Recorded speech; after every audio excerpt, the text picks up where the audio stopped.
Hi friends, कशा आहात सगळे? मजेत ना? मस्त रहा, स्वस्थ रहा। आज आपण पाहणार आहोत नारळाच्या वड्या कशा करायच्या त्या। रक्षाबंधन स्पेशल मी नारळाच्या वड्या केल्या होत्या।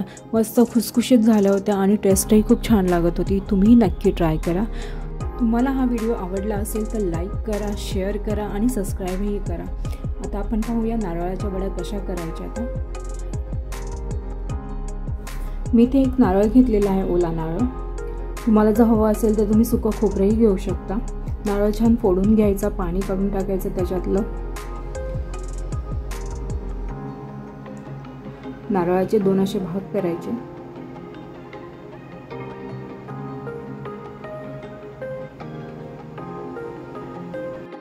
नारळ छान किसून घ्यायचा बारीक। हे 2 ते 2.5 वाटी खोबरं आहे। तुम्ही सुकं खोबरंही असं किसून घेऊ शकता। हे आपण आता सारण करायला घेऊया। कढई गरम केलेली आहे लो फ्लेमला। त्यामध्ये मी 1 वाटी दूध ऍड करत आहे।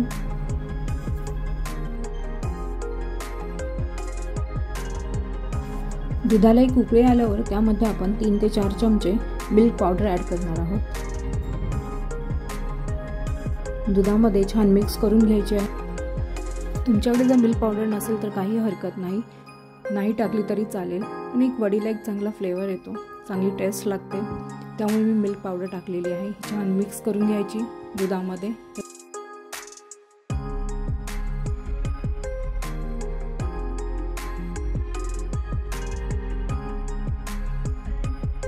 मिल्क पावडर छान मिक्स झालेली आहे। आता आपण यामध्ये 1 वाटी साखर ॲड करूया। 2.5 वाटीला मी 1 वाटी साखर घेतलेली आहे। तुम्हाला जर आणखीन गोड हवं असेल तर तुम्ही वाटीला वाटी साखर टाकू शकता।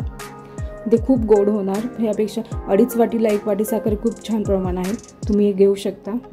खूप जास्त गोडही नाही आणि कमीही नाही, एक छान प्रमाण आहे। छान साखर मिक्स करून घ्यायची आहे त्यामध्ये।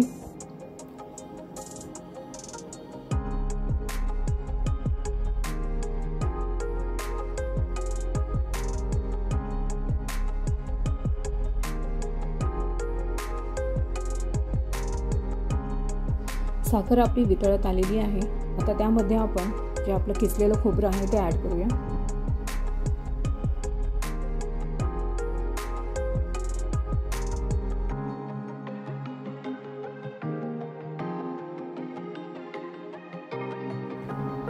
खोबरं छान मिक्स करून घ्यायचं पाकामध्ये।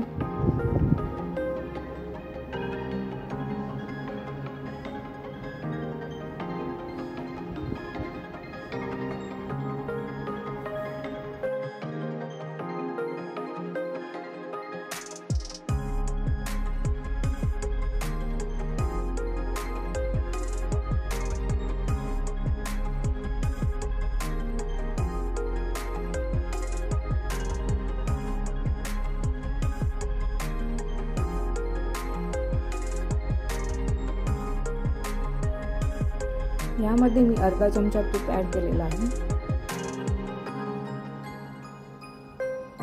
आता जरी आपल्याला हे पाक एकदम पातळ वाटत असला तरी हा पूर्ण आपल्याला घट्ट करून घ्यायचा आहे। अर्धा ते पाऊण तास आपल्याला हे मिश्रण जे आहे ते पूर्ण घट्ट करून घ्यायचं आहे। अर्धा ते पाऊण तास लागतो यासाठी आपल्याला। गॅस जो आहे लो फ्लेमला ठेवायचा आहे। यामध्ये मी वेलची, जायफळ पावडर ॲड केलेली आहे।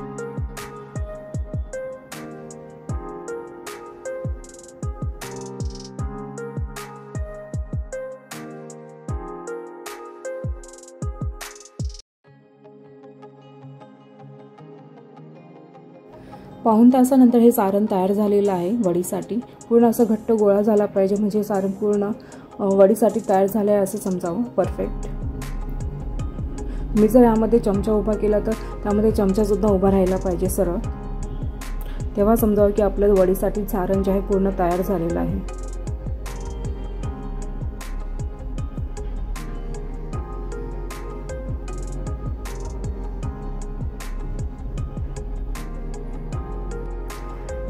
हे पहा, आपलं सारण जे परफेक्ट तयार झालेलं आहे वडीसाठी।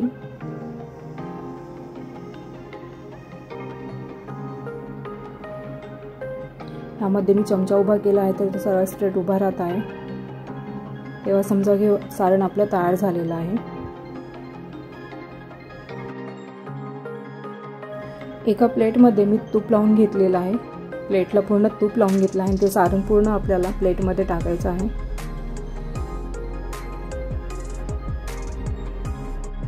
हे सारण जे आहे ते आपल्याला वडीसाठी सेट करून घ्यायचं आहे। चमच्याच्या साहाय्याने तसं सेट करायचं आहे। कोणाला जाड पातळ वड्या लागतात त्याप्रमाणे हे सारण सेट करून घ्यायचं आहे।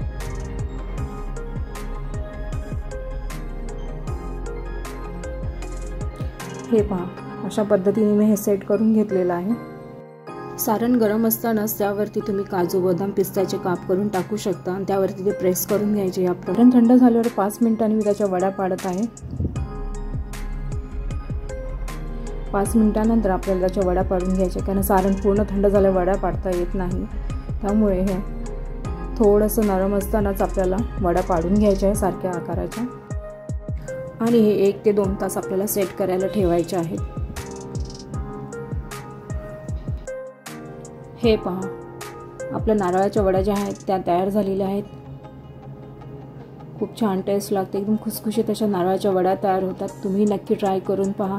तुम्हाला हा व्हिडिओ आवडला असेल तर लाईक करा, शेअर करा आणि चॅनलला सबस्क्राईब करायलाही विसरू नका, आणि बाजूला दिलेल्या बेल आयकॉनलाही प्रेस करा। त्यामुळे काय होईल, मी अपलोड केलेल्या रेसिपींचे नोटिफिकेशन तुमच्यापर्यंत सर्वात आधी पोहोचतील।